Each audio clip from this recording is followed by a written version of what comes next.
Balamusiza mikono gyaffe abalungi abatuuliriza mu kaseera kano akalungi aka program emisingi. Mwebale kwekumira ku Salt FM ate mwebale kwekumira ku Salt Television, mwebale kwekumira ku Salt Media App abali emitala w'amayanja, mwebale ababeera ku YouTube ya Salt ate mwebale ababeera ku Facebook ya Salt.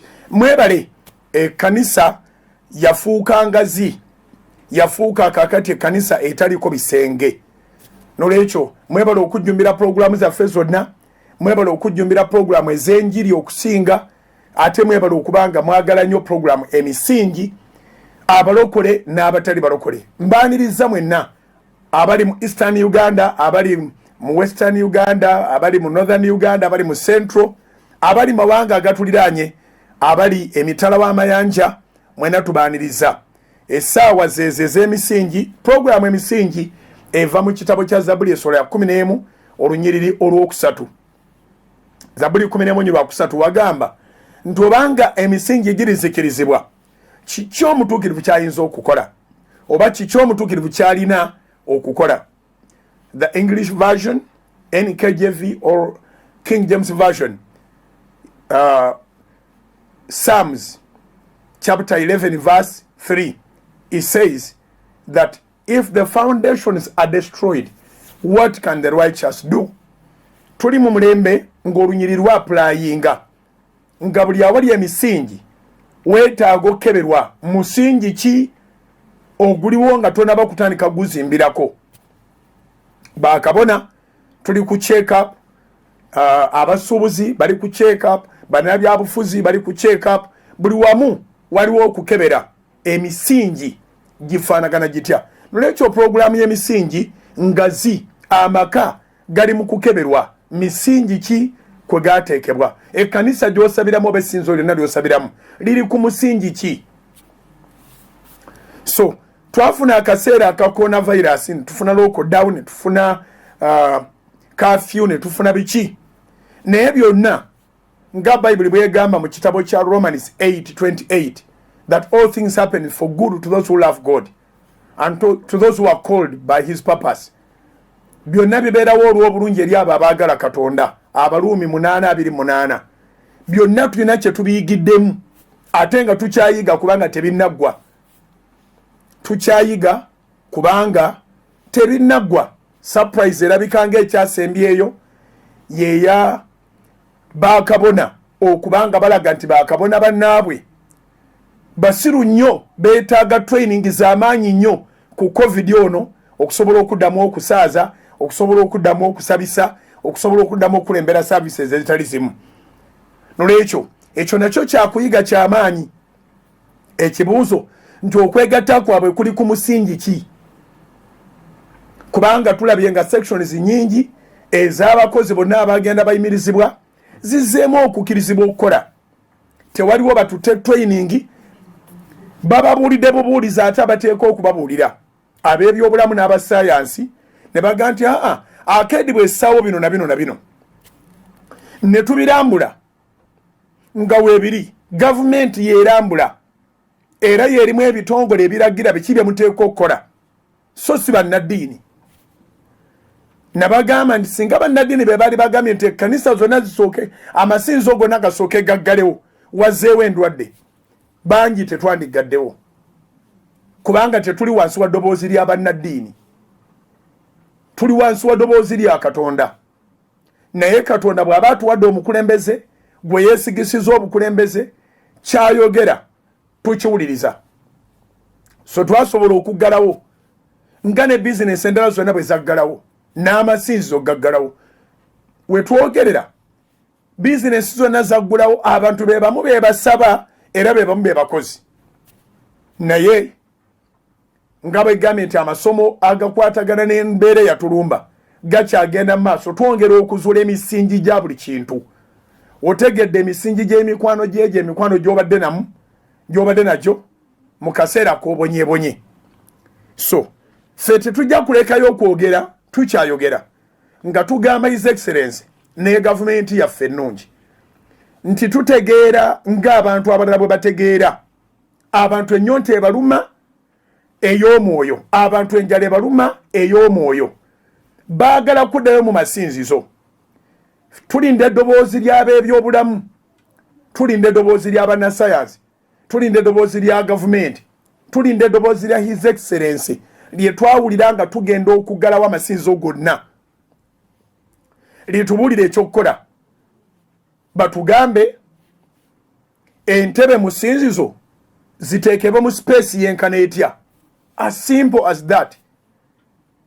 Kubanga tuwaliwo certificate zaweebwa wadde okutendekebwa okwaweebwa ba taxi nga babagamba nti abantu babeere mu makkati.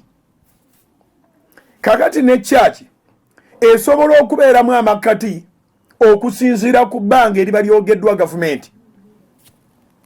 Gavumenti beega nti entebe zibeere mu bbanga bwe riti. Buli church esobola okikola.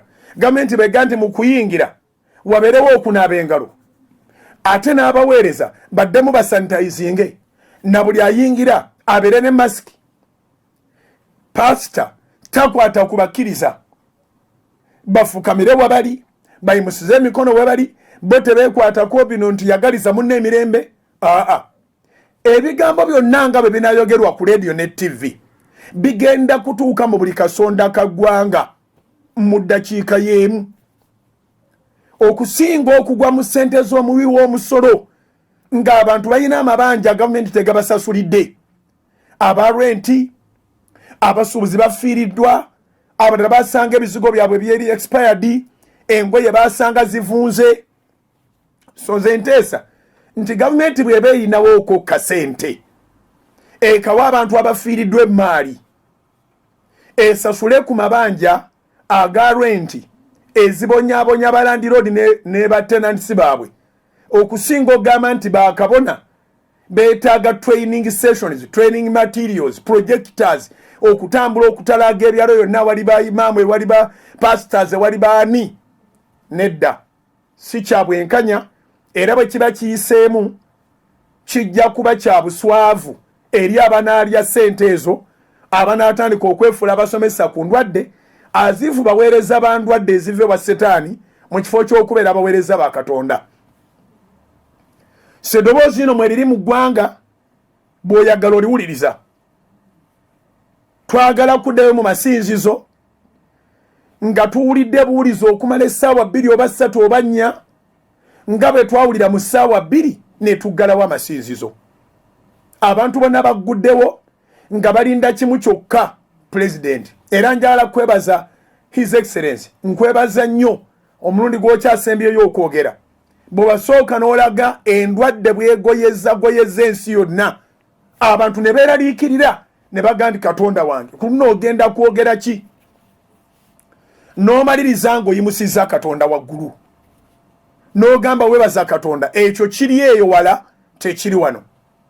N'omaliriza abasaluni ng'obatadde with SOPs, n'omaliriza abakeedi nga abamaze okuinspectoringibwa bateereddwa, nga teri bannaddiini bagenzeeyo. Bannaddiini tetuli bakugu mu bintu ebyo, tuli bakugu mu kwogerera Katonda. Documenti zonna ezigwa mu maaso go nga zoogera nti abaana tebateekeddwa kudda mu kyaki, ng'ate abazadde bagendagenda mu kyaki. Kyemmanyi nti gw'oteegera okutusinga ffenna, abazadde kye banaaleetera abaana ewaka banaakikwata batya? Okuggulawo bwekuba nga tekunnatuuka kugira kulindako, bwekuba nga kutuuse okuva ku bajjajja baffe okutuuka ku baana abakyali mu mbuto, ffenna tulina okugenda mu maaso ga Mukama. Tetusinza Katonda omunafu atayinza kuyamba bakadde, atayinza kuyamba baana, atayina busobozi kuyamba ba mbuto. In other words, eyasooka okufa COVID mu Uganda yali muvubuka. Nuli kyakuwandikira ekiwandiko ng'aga nti ate abavubuka bo bajje, anoonya banaawabirabo okujja, agoba abakadde abatakyakola n'abaana abatalina gye bakolera. So nga ffenna twetaaga Katonda. So kye twetaaga kitono nnyo, nga bwe wayogera eri ebitongole ebirala byonna ne biddamu okukola. Tulinda ddoboozi lyo, kyonna ekinaaba kyogeddwa amasinzizo gajja kukikola. Tetuli bantu abalowoozebwa nti tetutegeera, ate tetuli bantu abatalina mitwe nti waliwo abantu 6 oba 7 oba 10 abalowoleza buli muntu agoberera Katonda mu nsi muno. Ensi ya Mukama. Ensi abagikwata mu independence bagikwasa Katonda. Moto yaffe ganti kulwa Katonda n'ensi yaffe. Kyova olaba tusurvivinze nnyo pandemic eno. Ekiri mu Uganda tikibadde na ku mawanga gatuliraanye. Mu nsi yonna tuli exceptional because of our motto. Abalala abalina motto nga nnungiko ba USA. Motto yabwe egamba nti in God we trust, but they defied their motto. Be bawagizi b'ebisiyaga, be baagala babikakatike ku nsi yonna, abatya Katonda gye bali, n'abayononeka nnyo n'amasinzizo ga sitaani gye gali ekitali mu Uganda. So Uganda Katonda atutunuliza amaaso ag'ekisa. Nolwekyo twekuuma abantu abaagala ebintu. Tukole ebintu ng'okwagala kwa Katonda n'omwoyo gwa Katonda. Ate ffe abayimiriddewo ku lwa Katonda tetuliwo kutya kintu kyonna. Era bwe mba njogera mba nyina confidence nti neemuweereza munnange oba aweerereza mu ddiini ki abadde talinda training, abadde alinda kuggulawo. Akaseera ke tubaddemu kabadde kakwepakira. Tujjuze emmere ey'omwoyo. Twagala genda kusupplyinga mmere ya mwoyo eri abayala ku ekyo. Tetwagala genda kusupplyinga information ya coronavirus. Buli ali mu Uganda ne mu nsi yonna ebintu bya coronavirus abimanyi. So nze ndowooza ndi His Excellency SOPs ng'ogambye nti amasinzo gaddemu enkya. Abasiraamu batandike n'ejjuma okusaala. Abaseminsidde baddeyo ku lw'omukaaga with SOPs. Abasigadde abagenda ku Sande batandikirawo ku Sande. Ojja kubeera surprised. Minisita wa ICT tajja kudda agamba nti bannange abantu tugenda kuddamu tubalookinge baganya okwata amateeka. Abasumba baagala ebisibo byagala abasumba baazo. Era Mukama faaga nti endiga ziwulira eddoboozi ly'omusumba. N'omusumba naye ayawula ezize. So tiwaliwo wantu wali authority ng'ewulirwa nga mu masinzizo tekiriyo. Tusobolera ddala okubeera n'abantu ab'espacings obulungi abambadde masiki nga tetuweereddwa certificate kuva wantu wonna. Information gy'otuwa His Excellency tugyesiga. Kubanga obeera okoze consultation muba expert mu nsonga. So bannaddiini si ba expert mu nsonga za byabulamu. Yensonga laki si be baawabula okuggulawo moolo, si be baawabula okuzza taxi ku kkubo, si be baawabula okuggulawo akeedi, si be baawabula obutale okuddamu okukola, si be baawabula abantu bonna bazzeemu okukola.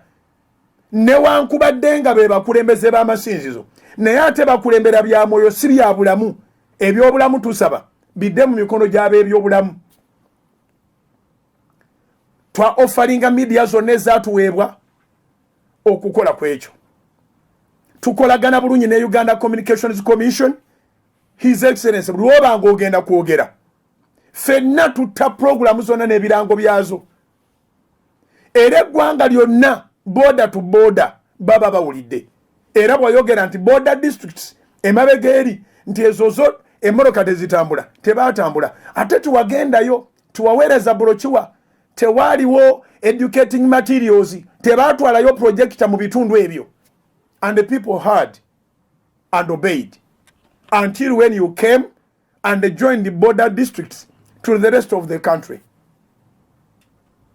Ekigambo ekyogereddwa ku radio His Excellency ozeemu okwesigisa abantu radio, ozeemu okwesigisa abantu TV. Ffe emyaka mwe twakulira ng'abantu bagamba radio yagambye era ng'ekyo kye baagambye tiwali akiwakanya. So tujja kuwulira nnyo nga tuwuliridde ku radio ne TV nga bwe twawulirira ku radio ne TV ne watabawo sinzo lizeemu. Essomo terisukka radio na TV era okuddamu okuggulawo. Kwe kusaba kwange ate sirinzekka. n'abalala mitwalo 10,000 n'abalala abakkiriza millions and millions kyebalinda era abakkiriza bakyali mu kwewuunya ddala bakabona baabwe basiru endwadde eno n'ayonka gy'ategeera n'ebyokukolebwa nga bitegerekeka bakabona tebasobola bitegeera beetaaga amasomo abakkiriza kye beebuuza kimu kyokka kye twagala okubategeeza nti abateesa ebintu ebizibu bwe bityo Katonda ajja babonereza kubanga ebifo si byaffe ebifo bya Mukama bw'abanga asaasidde Uganda ate mwe ne mutasaasira ajja babonereza. Number 2 and very important, bwe mulaga abagoberezi nti muli basiru bajja kusigalanga ku mikutu gya radio ne TV basabe tibagenda kudda masinzizo kukulemberwa abantu basiru kubanga ebyawandiikibwa byogera nti muzibe bwakulembera muzibe bagwa mu bunya n'olwekyo ne muzibe asobola okukola empaka n'agamba sijja kugoberera oli muzibe n'atetenkanya okusinga n'omusuula mu kinnya. So abalengerere wala balaba nti amasinzo baganaggulawo agamu gagenda kubeera makalu olw'okubanga ensisira zibikuddwa olw'enkuba etonnye. Alozias Bugingo gegange program emisingi etandise. Tugenze mu kitabo kya Matayo sura ya 10. Bayibuli egambye Matayo sura ya 10 olw'ekumi n'olw'ekumi n'omusanvu egambye nti raba nze mbatuma ng'endiga wakati mu misege. Kale mubanga n'amagezi ng'emisota era mubanga ng'amayiba obutaba na bukuusa naye mwekuumanga abantu kubanga bali bawaayo mu nkiiko ne mu makuŋŋaaniro gaabwe bali bakubiramu. Okitegedde. So tuli mu kanyomero kaffe ke bayita frenemy ku topic ennene eyitibwa dangerous people. We are surrounded with dangerous people. Mwe bali mayumba, mwe bali mu ddiini, mwe bali mu busuubuzi, mwe bali mu ministry, mwe bali mu government. Kizibu president okola speech biri nga ziriringana nga tayogedde ku ba dangerous people abali mu government. Tutegeregana. So corruption si kulya bulinguzi naye n'okufuula ekintu ekyangu n'okifuula ekizibu oba oyina corrupted mind. Twebaza Mukama nti president abeera avaayo ku nsonga za corruption. Kirungi omukulembeze si musanyufu ku bintu ebyo eby'obulyake. Obulyake abantu nga bakwesiga naye ng'oyambadde bwambazi ddiba lya ndiga naye nga mundu oli musege. Olunaku lwajjo nayogedde ku Viola, omwana omuwala yakubiddwa akabazi mu maaso g'abaana be n'afa. Nziramu okusaasira ab'eŋŋanda, ab'emikwano, staff ababadde bakola naye mu IHK. Nziramu okusaasira eggwanga lyonna kubanga omuntu bw'abeera musawo bw'atakujjanjaba olwaleera n'akujjanjaba enkya, bw'atajjanjaba eggwe ajja kujjanjaba omwana wo. Abasawo bamanyi okuwangala ng'abasomesa, bw'atajjanjaba mwana we alijjanjaba omuzzukulu. So twafiiriddwa nnyo ng'eggwanga lyonna. Omusawo Viola abadde akola ku IHK okumala emyaka 10 egiyise naye ng'ayina obuzibu mu maka ge. Ebiriwo bigamba nti kumpi ensonga ze zibadde buli wantu wonna naye ng'obuyambi obuliwo bwakubaga nti bagumiikirize babeere bonna. Abooluganda, bajjajja baffe ndowooza n'okutuuka ku bazadde baffe baagumiikiriza n'emirembe tegyali mibi nnyo nga gino.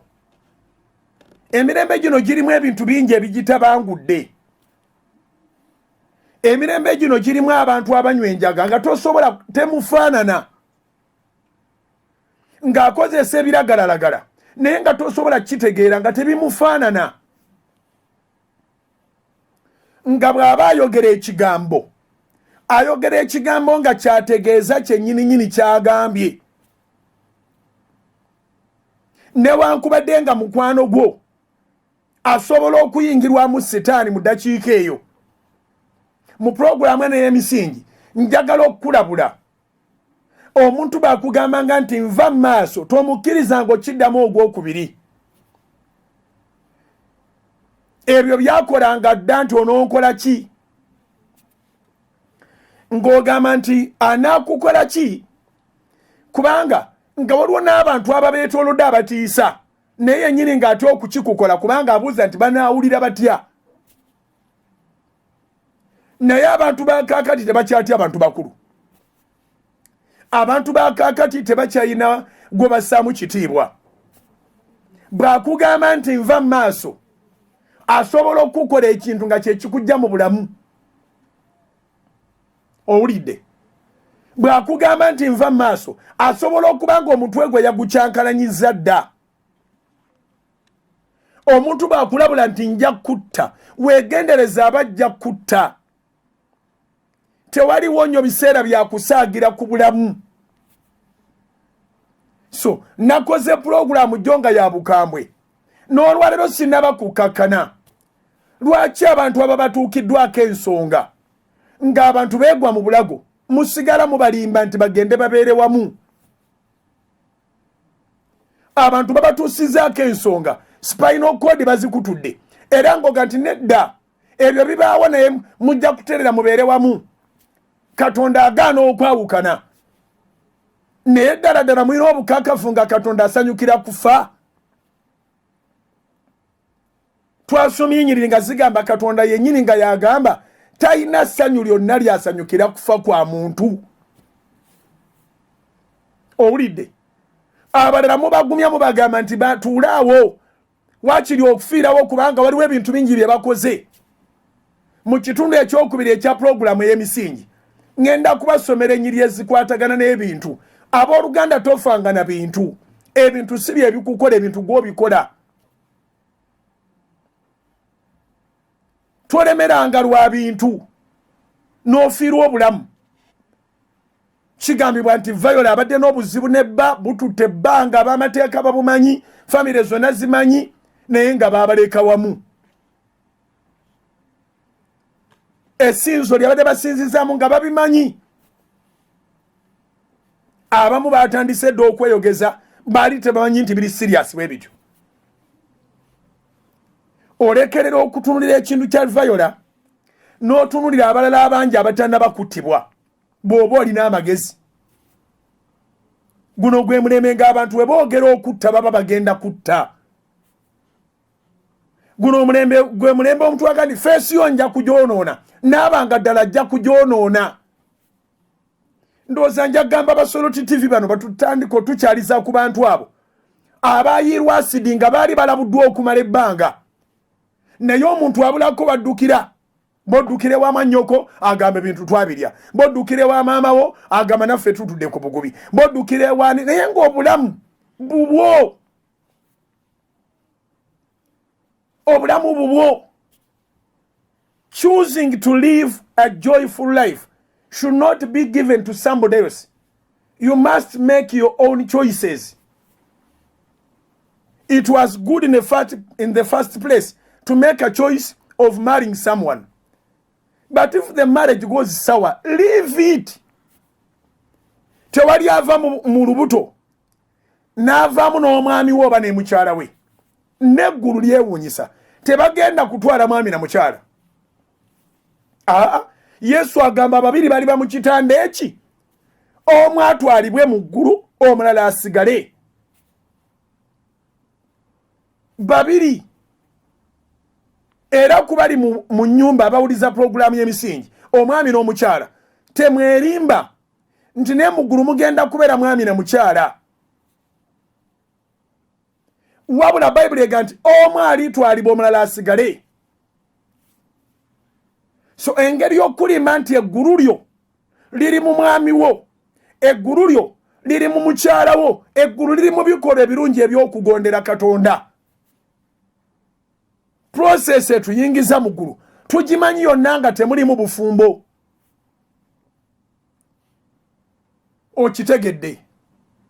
So enjigiriza embi ey'okufa kwe kuli baawukanya, Setaani yagitukakatikako era ne baamatiza nti batte bannaabwe babeere bulungi, tebalina bulungi bwe babedde.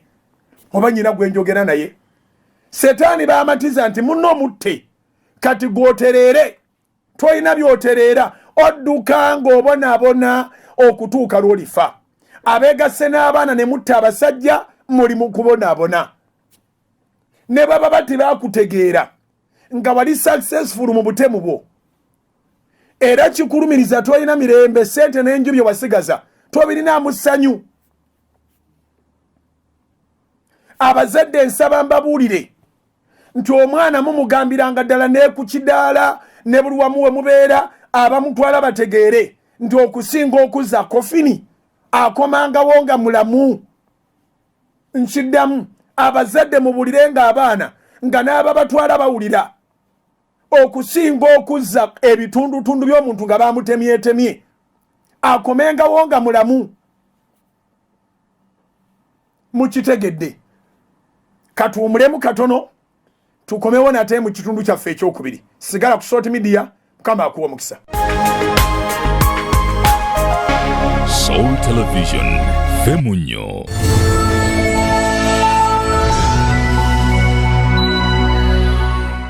Abooluganda Mukama ffe yeebazibwe, erinnya lya Mukama ffe lyebazibwe era lyebazibwe nnyo nnyo nnyini. Twagamba nti okusinziira Mukama byatukoledde ne waatuyisizza ate ne waakyatuyisa, oba oli mulokole oba toli mulokole, ogwanidde okwebaza Katonda. So tugamba nti Mukama yeebazibwe nga tuli balokole abalokolebwa Mukama ffe Yesu, era ne tugamba nti Mukama yeebazibwe kubanga ye Katonda w'abalina omubiri bonna. Nolwekyo mbeebalizaako Mukama, yeebala abakuumye, yeebala abalabiridde, yeebala abalwaniridde, yeebale atuteeredde emmere ku mmeeza okuva lwe twayingira mu kusoomoozebwa okwali kuteetegekeddwa, naye ye n'alaga nti bulijjo amanyi ebinaabaawo kubanga ye Katonda amanyi enkomerero ate ku ntandikwa yaayo. Olwaleero nno nzize mu maaso gammwe ng'ensonga ezindeese tumaze kuzikkaanyaako. Tutudde mu kuteesa kwaffe ng'abasumba ba House of Prayer Ministries International ate n'abakadde b'ekkanisa, ne tubaako ensonga enkulu ezibadde zitutomera ze tuteesezzaako, nti mmwe mwennyini gye muli abasinga obungi mubadde mukuba amasimu nga mwagala okumanya nga mumaze okuddamu okukola ate nga church zirabika nti zo tezinnaba kubeera active. Mukole mutya ku bimu byammwe by'ekkumi, mukole mutya ku biweebwayo, mukole mutya ku bweyamo bwammwe, mukole mutya ku buwagizi bwammwe. Abaagala Salt Media, twebaza Katonda, siffe ayi Mukama, naye erinnya ly'Omukama lye liba ligulumizibwa, nti okuva embeera eno lwe yatandika tutambudde emyezi gyonna nga tetusabanga kintu kyonna, naye ng'ate saavisi tugiwayo mu bujjuvu bwayo. Twagamba nti obanga mukozesa akatono ke mulina, naffe katulwane, katugume, katwenyweze, tukozesa akatono ke tulina. Newankubadde nga bye tukola tebyatusobozesa ate kukendeeza bisale. Bw'oba osasula layisinsi za radio, bw'oba osasula layisinsi za TV, amafuta, intaneti, ate byo tebikusalirako nti kubanga embeera weeri. Naye tulwanye okulwana okulungi okw'okukkiriza. Tubeebaza olw'okutusabira, tubeebaza olw'okutwegayiririra, tubeebaza olw'okubeera mu maaso ga Mukama ku lw'obuweereza buno. Naffe bwe tuweereza tuba naye tuyimira nitugamba naye Mukama si ffe, naye waliwo abantu ddala abayimiridde tusobole okutambuza obuweereza buno. Kale abaweereddwa omukisa ku Salt FM zonna 6, abaweereddwa omukisa ku Salt Television okuva ku free to air paka ku DSTV, abaweereddwa omukisa nga musinziira emitala w'amanja ku Salt Media app, ababeera ku YouTube ya Salt ne Salt Facebook. Twebaliza wamu Mukama olw'okubanga muweereddwa omukisa. Mukama emabegakaawo yampa ekigambo ky'okusabira abantu ababanja abalina bye batunda nga byalemerawo, ababadde balina bye bakola nga tebitambula nkikolayo obweyamu Katonda bw'abanga akikozeeko omugambe Mukama nange mu Soroti nfuniramu omukisa nja genda ku Soroti nkole contribution tumaliriza meeting ne tukola conclusion bwe tuzze nga tugamba nti bw'obanga ozzeemu okukola obanga ne wali wonna we twali nga tetusaba kantu konna ng'olinayo engeri gye wali oyawulamu ekimu ky'ekkumi kyo obanga olina engeri yonna gy'obadde blessed wakati mu buweereza bwa House of Prime Ministries International bwekutuusizaako ku social media ng'onoonya engeri gy'osobola okikolamu mujjukira nga ne akawunti yennyini eya Pentagon ebirango byonna twabijjako bujja ku Salt FM, Salt TV, Salt Media konna twabijjako ne tugamba nedda abantu bano gye bali n'abaana baabwe ne famire zaabwe twaliyo kantu konna obanga oyina engeri gy'otandisa okuyingizaamu atanaba kuyingiza tukusabira Katonda emirimu gyo gisumulwe era n'okuyingiza kubeerewo naye Mukama babanga gwakukubidde ekkubo nga olina kye watunda owakola obweyamo oyinza n'okuba nga toli member wa House of Prayer naye ng'ate oyagala obuweereza buno bugende mu maaso bw'okuba tooki bw'oti olaba nga tuweereza Katonda n'obwesigwa mu maaso go ne mu maaso ge ng'oyagala kukola contribution tuvuddeyo n'abakadde b'ekkanisa n'abasoma ne tugamba nti akawunti namba tuzibawe si masimu akawunti namba nga tugenda bajjukiza akawunti eya Pentagon kubanga eya Pentagon osobola okuweererezaako ng'osinzira ku simu yo Centenary Bank erina engeri gye yakolamu sisitimu yaayo nti bw'oba oyina akawunti mu Centenary Bank osinzira ku simu yo n'owakisesinga akawunti yo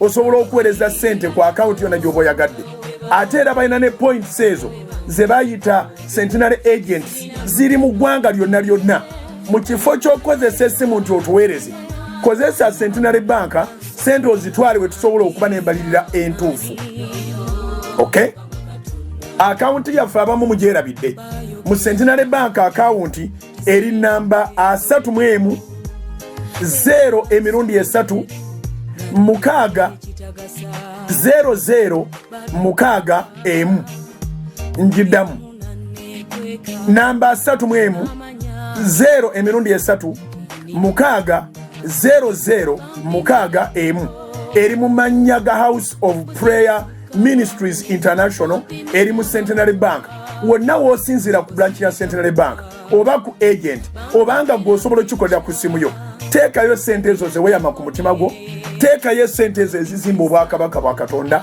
ojja kuba okoze bulungi naye ate kubaagala okuwaayo ekimu ky'ekkumi abaagala okuwaayo sapooti abaagala okuwaayo ebiweebwayo byammwe mu kaseera kano ng'olaba Katonda akukwatiddeko ate ng'olaba tojja kusobola kuzitereka ndowooza nti ke kaseera tubawa akawunti gye musobola okuzitwala tulina akawunti 2 mu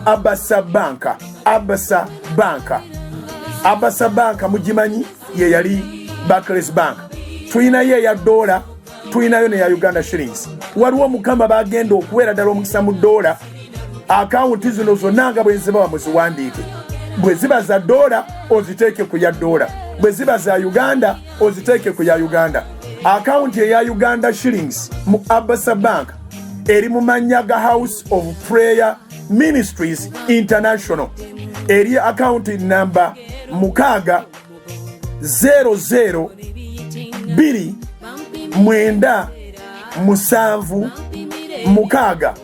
6 8 0 M kanjogere ne mu Luzungu. Our account number in Abasa Bank, it is in the names of House of Prayer Ministries International for purposes of tithing, supporting, or giving any offering. You can use account number 6002976 account number 6002976 Uganda shillings account. Again, we have a dollar account in Abasa Bank. Our dollar account is in the names of House of Prayer Ministries International. The account number is 6004793 410. I repeat, our account number in USDs is 600-4793-410. Eya dollar yeyo ate eya shillings eri mukaga 00 297 880. Akaunti ezesatu nga boziraba ku TV obanga bozuulira ku radio, ebbiri ziri mu Abasa Bank, emu eri mu Centenary Bank. Yeria yaffe fena twagikwata mutwe 31 0 mukaga 00 mukaga emu akaunti ya Pentagon. Osobola ogikozesa ku bugazi bw'eggwanga lino ng'owayo kyonna kyoyagala okuwaayo. Mbasabira omukisa Katonda wa Ibrahim ne Isaka ne Yakobo mu linnya lisinga amannya gonna erya Mukama waffe Yesu. Tusaba abantu bano bonna abagamba obuweereza bwa Salt Media butukoze bulungi, abagamba obuweereza bwa House of Prayer butukoze bulungi, abagamba tubadde tunoonya engeri gye tusobola okuwaayo tithes and offerings and the support for the ministry. Mukama tusaba obatuweera omukisa ku bugazi bw'ensi eno.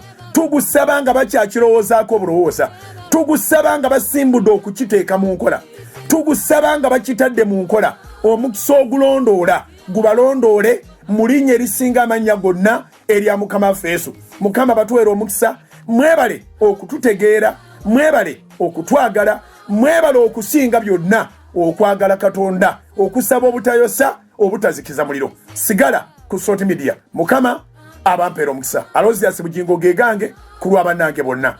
God bless you.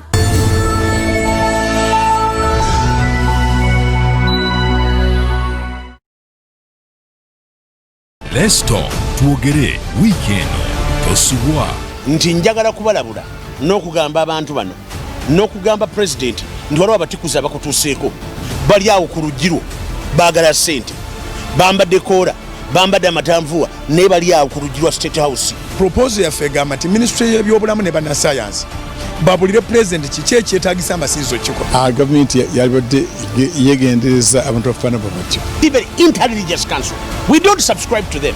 Bana batikuzi banoonya we baliyira. weekend tosubwa. Let's talk tuogere.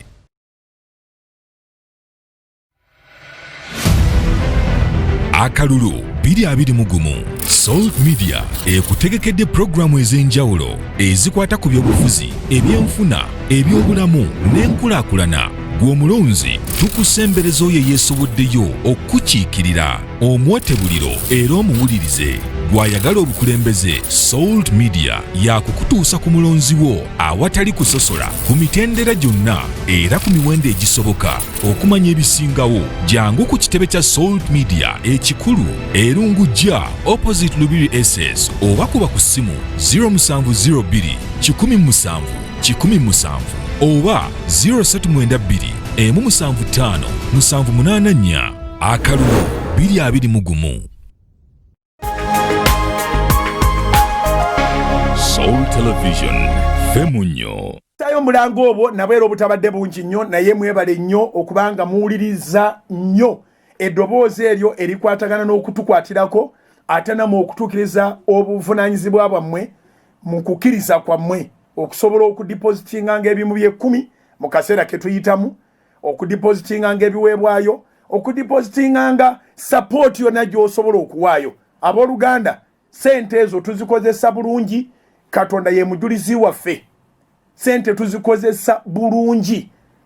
Era mujjukiranga emyezi ena egyasooka tewaliwo kintu kye twanyega, twali mu ssaala yokka nga tusaba emirimu giddemu gikolebwe, abalokole n'abatali balokole. Katonda aggulewo, era nze nali ku sayidi ebagamba nti sikkiririza mu kuggulawo masinzizo nga abakozi tebanaba bakkiriza genda kukola, kubanga mmanyi kye kitegeeza okubeera ku kyaki ng'omuntu talina na ntambula nga n'abaana be enjala ebaluma naye yennyini ng'enjala emuluma, ne bw'oba omubulira ekigambo tekiyingira. Aba ayagala omalirize, onoomaliriza ddi ajja akutegeeza enjala bw'emuluma. So Katonda ng'awulidde essaala zaffe, nammwe mubeere beesigwa gye muli. Bw'oba ng'ozzeemu okukola akawunti zezo z'olabye, teekayo ssente zo. Ffe tuli ku mavivi tubasabira ate tuzikozesa. Tuli mu kaseera kazibu naye ng'ate tuli mu kaseera kabujulizi. Every hardship in life produces testimonies.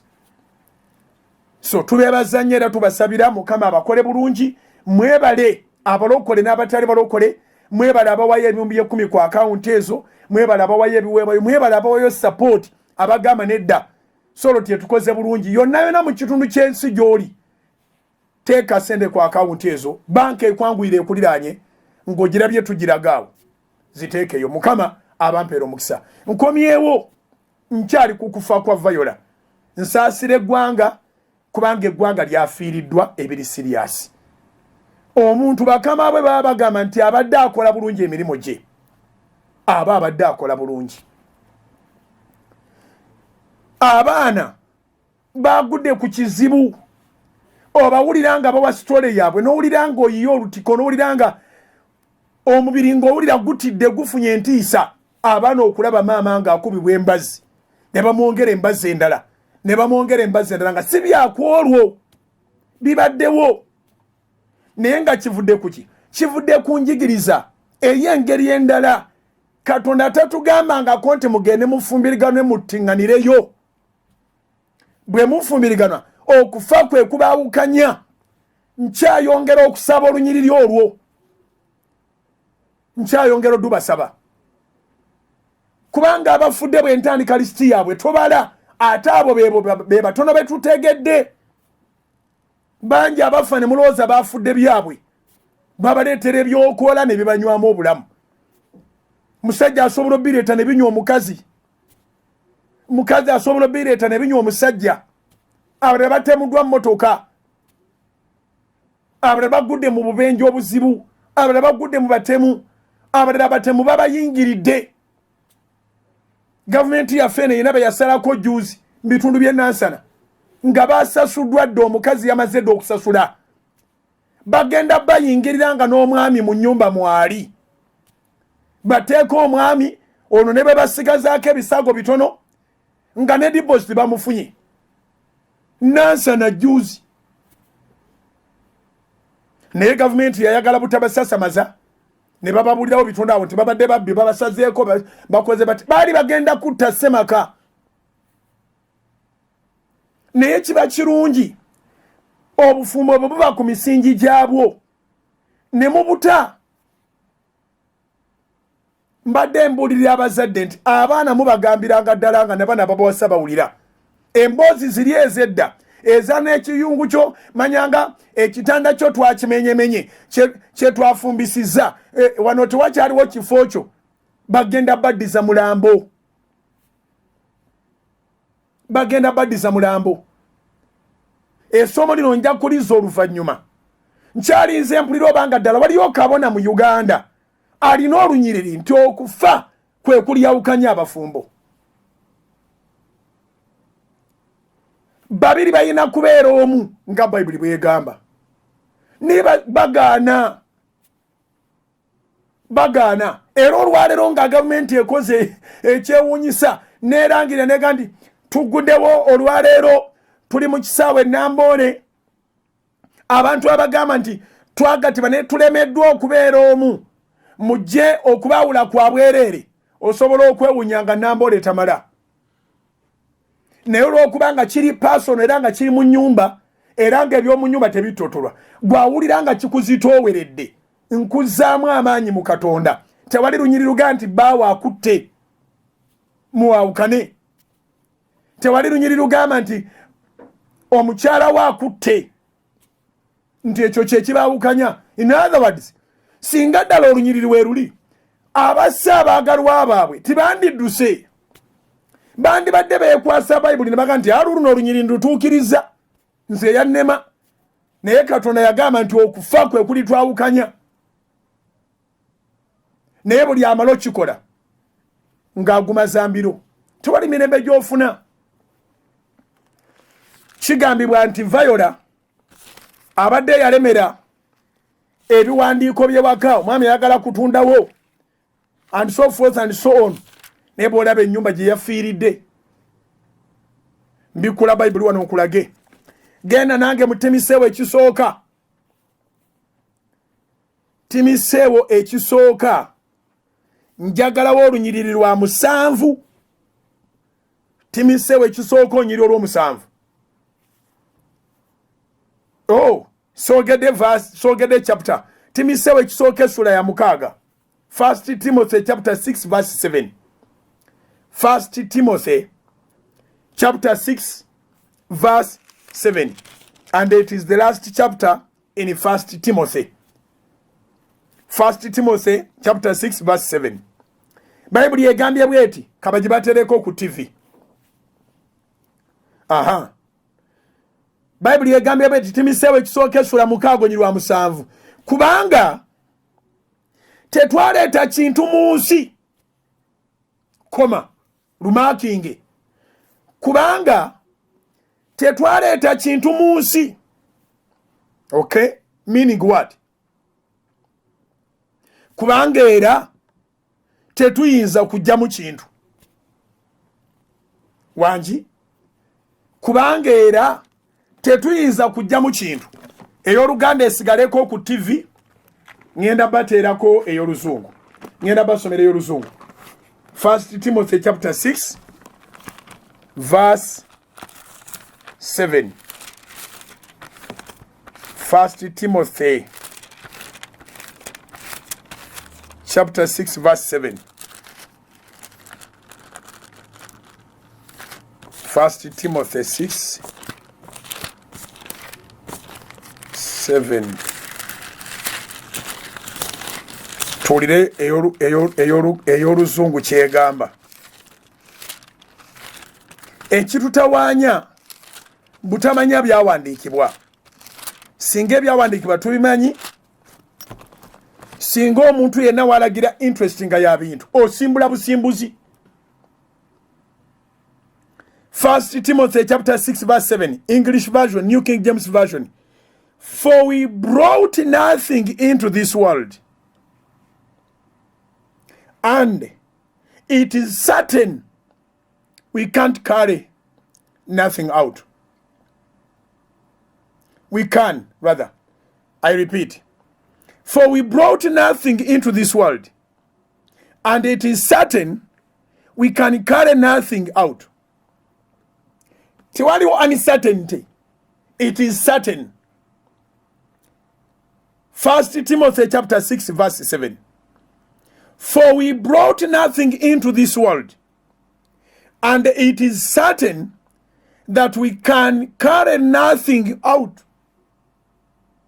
Nulicho obanga twalina kye waleeta era nga twalina kyogenda kuva nakyo mu nsi, nkwegayiridde nnyo tambuzanga obulamu kubanga obwo wajja nabwo. Tambuzanga obulamu oviire omusajja. Ebyabafaaza banaawulira batya, abapasita banaawulira batya, abaawule banaawulira batya, maama ne taata sirowooza nti abo bonna b'obuuza nti banaawulira batya basanyuka ng'oli mu kofini. Era bonna baba naawulira batya, bonna baaguma. Tuula munnange mubadde muzimbe n'okuzimba, toviira nnyumba. Bonna bw'ofa tewaliwo n'omu atajjirwa kirowoozo, naddala oyo yakugaana alumirizibwa nnyo n'agamba kati singa namuleka kati singa ali eyo nga mulamu bayandikoze ebirala. Ebintu bakola bikole. Kankusomere ennyiriri zino nga ziwerako. Timisewo ekisooka essula y'omukaaga tuve ku lunyiriri olwokusatu. Omuntu yenna bw'ayigirizanga obulala nagambye enjigiriza yereeta obuzibu. Ennyiriri zino nzibabuuzanga mu Bayibuli teziriimu. Nzibabuuza si lwakubanga mba simanyi, mbabuuza tutaase obulamu bw'abantu. Baatuwa kuyigiriza kwa bulamu, tebaatuwa kuyigiriza kwa kufa. Our Master, our Lord, our Redeemer, our Savior, He came to give life and life in its abundance. The enemy came to kill and to destroy. So why do we preach the killer than the one who gives life? Kubanga, whenever you said that till death set you apart, you are preaching the message of a killer. You can't show me the verse where you are reading that till death do people apart. You can't show me the verse. Muveyo mwogera abantu babalabera muddemu mu biwolereze nga abaana b'abantu bafa baggwawo nga muyigiriza enjigiriza ey'engeri endala. Enjigiriza ey'obufumbo mu Bayibuli mweri eyogera ku bakyala okugonderanga abaami baabwe, eyogera ku baami okwagalanga abakyala baabwe nga Kristo bw'ayagala ekkanisa. Naye bwe bigaana biba biganye bangi abaali balokose nga bagenda mu Geyeena. Yuda yali muyigirizwa ku 12. Kristo yali amwagala naye ate ye yali ayagala bintu. Ayagala ebintu muleke agenda azikirire n'ebintu gwe ddusa obulamu. Timoseewo ekisooka essula ya 6 olunyiri lwa 3. Omuntu yenna bw'ayigirizanga obulala so nga takkiriza bigambo bya bulamu otyo bye bya Mukama waffe Yesu Kristo n'okuyigiriza okugobereranga okutya Katonda. Ebigambo bya Mukama waffe Yesu Kristo n'okuyigiriza okugobereranga okutya Katonda. Omuntu bw'aba ayigiriza ekintu nga tekireeta bulamu ng'atabikamu okufa ate nga Katonda atugamba bulamu, bino by'abaanoonya. Olwokuna Timoseewo ekisooka 6 nga yeekulumbaza. 1 abaanoonya kwekulumbaza. Number 2 emuyitira ddala atategeera nga taliiko kyategeera kubanga byayigiriza awoza mugenda kutuusa ofale kuli baawukanya musimbulawo nga tamanyi nti enkya bakomyawo omulambo kuba badde abalamu. Taliiko kyategeera nga taliiko kyategeera. Timoseewo ekisooka 6 nsoma onyiriri olwokuna. Oyo omuntu ayigiriza nga si bigambo bya bulamu era nga si bya Kristo era nga si bya kugoberera Katonda, kutya Katonda, aba anoonya bino kwekulumbaza. Number 2 nga taliko kyategeera. Number 3 wabula okukalambiza obukalambiza empaka n'entalo ez'ebigambo, omuva obujja, okuyomba, okuvuma, okuteerera obubi. Oberi yategere kyeŋŋamba lumakinge kyova olaba mu kifo ky'okugamba nti bugingo katumwanukule olunyiriri luno olugamba nti ofa kwe kulyawukanya abantu. Bayomba buyombi, bavuma buvumi, bakwatibwa bukwatibwa bujja, bawoza kanisa eggalibwewo era yo leediyo tesaana kusigalako. Basanyukira kulaba bantu nga bafa. Bayibuli egambye muba mwekulumbaza nga mwolesa obutamanya naye nga abantu bazikirira. Timoseewo ekisooka 6 omuntu agana okuyigiriza ebyobulamu nga yeekulumbaza nga taliko kyategeera wabula nga akalambira bukalambizi n'empaka ez'entalo ez'ebigambo, omuva obujja, okuyomba, okuvuma, okuteerera obubi. Olwokutaano okukaayana kw'abantu abayonooneka amagezi. Abantu amagezi gaabwe gayonooneka, otuukirira akabona ng'olina olubale n'akugamba ddayo. Okufa kwe kuli baawukanya. Amagezi gayonooneka. Okukaayana kw'abantu. Timoseewo ekisooka 6 olunyiri lwa 5 okukaayana kw'abantu abayonooneka amagezi abaggyibwako amazima. Amazima tuteeka ogasomesa. Bayibuli eyogera ki ku bufumbo? Amazima gali nti omwayina kuba munne embazi. Kitalo nnyo ekya Vayola naye saagala kulaba bavayola badala nga bafa. Wabeeyo kabona avaayo atuwa olunyiriri lulimu ampalalira. Kati muveeyo mutuwa olunyiriri abaana bafa. Olwokutaano okukaayana kw'abantu abayonooneka amagezi abaggyibwako amazima nga tebalowooza kutya Katonda, nga tebalowooza ng'okutya Katonda kwe kufuna amagoba, naye okutya Katonda wamu n'obutayaayaana ge magoba amangi. Olw'omusanvu kubanga tetwaleeta kintu mu nsi, kubanga era tetuyinza kujja kintu mu nsi. Ulira, kubanga tetwaleeta kintu mu nsi, kubanga era tetuyinza kujjamu kintu. Naye bwe tuba n'emirembe wangi makinga ebintu bino byoyagala mu bulamu, byoyagala ne mu bufumbo bw'olimu. wulira olunyiri olw'omunaana Timiseewo ekisooka essula ya 6 olunyiri olw'omunaana. Naye bwe tuba n'emmere n'ebyokwambala ebyo binaatumalanga, naye abaagala okugaggawala lwe lw'omwenda bagwa mu kukemebwa ne mu mutego gw'okwegomba okungi, okw'obusirusiru, okwonoona, okunyika abantu mu kubula n'okuzikirira. Kubanga olw'ekumi tulumakingi Timiseewo ekisooka essula 6 onyiri wa 10 lwe mba nkomako. Kubanga okwagala ebintu kyekikolo ky'ebibi byonna. Waliwo abantu abayaayaanira ebyo ne bakyamizibwa okuva mu kukkiriza ne beefumitira ddala n'ennaku ennyingi. Kyova olabanga eyakubye Viola embazzi kati ali mu kubonaabona. Abaana be yabadde yeefuula nti abaagala bo n'atabakuba mbazzi tebagenda kuddamu mulaba, ne maama waabwe yagenze. Olutalo luli ku bintu, abantu tebakyakwatagana, abantu tebakyayagalana. Lwaki muba mukyasigala mwenna? Kitabo kyekyo kye musoma ekigamba nti embazzi yeri baawulanga bakutemyetemye. Abooluganda waakiri okubanga tewaliwo bintu naye nga luwa kamera ak'okulya n'ebyokwambala nga mwagalana musigale mwenna. Abazadde mbasibirira entanda, nja kudda njogere ku nsonga eno. Abamawulire ga Salt TV bandi bwe baagala kusoma mawulire, ate ne Salt FM omwana w'omwami Steven omuna yajja ne program lindirira. Naye nandibadde ngenda mu maaso. Mukyogere kitandika okufuuka kalica, tekitegeeza nti abaana bagenda kunoba. Naye ababatwala bategeere. Ne mu masinzizo tukyogere nti bw'abanga akulemye baaba n'abamuzaala. Mu bufumbo mu kugatibwa mu bufumbo obutukuvu enjuyi zombi zibeerawo. Leka kuddiza bano kitundutundu kya mutungo okitemyetemye.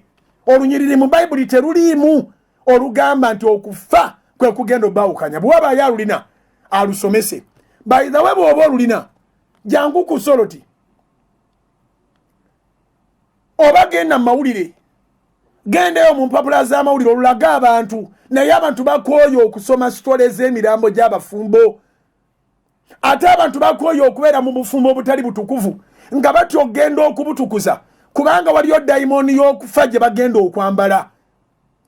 Abakyali mu cohabitation baagalana, tuwali ayagalana kutta munne kati amutireki.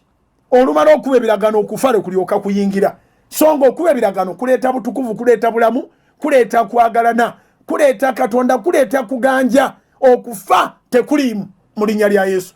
Mukama abankumire kamba leke ku Salt Media tovaawo. Soul Television Femunyo Akalulu 2021. Salt Media brings you broadcasts pertaining politics, financial issues, health, social and developmental issues. Don't miss your favorite politicians laying bare all prospects. And to all politicians, please do not hesitate to reach Salt Media for a platform to reach all your voters, regardless of your political affiliation or post. All these at very friendly rates. For more information, please visit the Salt Media head office in Lunguja, opposite Lubiri SS, or call 0702 107 107 or 0392 175 784. Akalulu 2021. Let's talk tuogere weekend tosuwa. Nti njagala kubalabula n'okugamba abantu bano n'okugamba president nti waliwo abatikuza bakutuuseeko bali awo ku lugiro baagala ssente, bambadde koola, bambadde amatanvuwa, naye bali awo ku lugiro State House. Proposal yaffe egamba nti ministry y'ebyobulamu ne bannasayansi babulire president kiki ekyetaagisa amasinzizo kiko. Gavumenti yalibadde yegendereza abantu abafaana bw'abatyo. Even Intelligence Council, we don't subscribe to them.